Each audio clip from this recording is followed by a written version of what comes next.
السلام علیکم ورحمت الله وبرکاته. زه یم ستاسو ورور ستاسو ملګری عمر خان. امید لرم چې ټول به روغ جوړ یئ.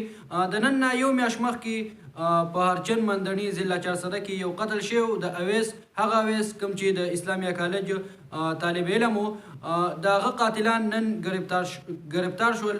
په هغې کې 3 کسان شامل دي چې د یو نوم اسد دی، د بل زین العابدین او د دریم مجرم نوم هغه الیاس دی. دا قتل د شک په بنا باندې شوی. د اسد چې و دا د مقتول بهنوی و، موږ چې ورته په پښتو کې اوښی وایو، او دوی ته دا شک و چې د زین العابدین د خور سره د دې مقتول ناجایز تعلقات و. نو په دغه شک په بنا باندې اویس هغه قتل شو.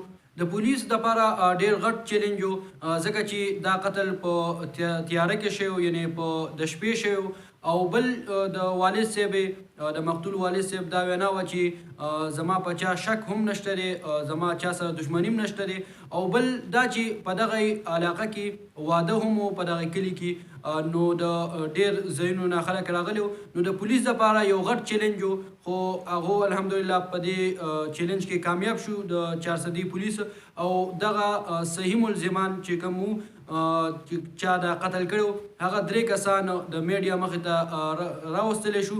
او پولیسو خپل کارکردګي ډېره ښه ادا کړله په دې کیس کې، او ملزمان یې ګرفتار کړل. نو الله دې وکړي چې دغه صحیح ملزمانو له عدالت سزا ورکړي. د اویس دپاره موږ هم اواز چوت کړی او ډېرو سوشل ورکرانو د اویس دپاره اواز چوت کړی، ځکه چې په سوشل میډیا سره سره په الکترونیک میډیا باندې هم د ده دپاره د اویس دپاره اواز چوت شوی، د اویس د انصاف دپاره چې اویس ته د انصاف میلاو شي، د دغې دپاره اواز چوت شوی. نو آخر کار د اویس قاتلان هغه ګرفتار شول.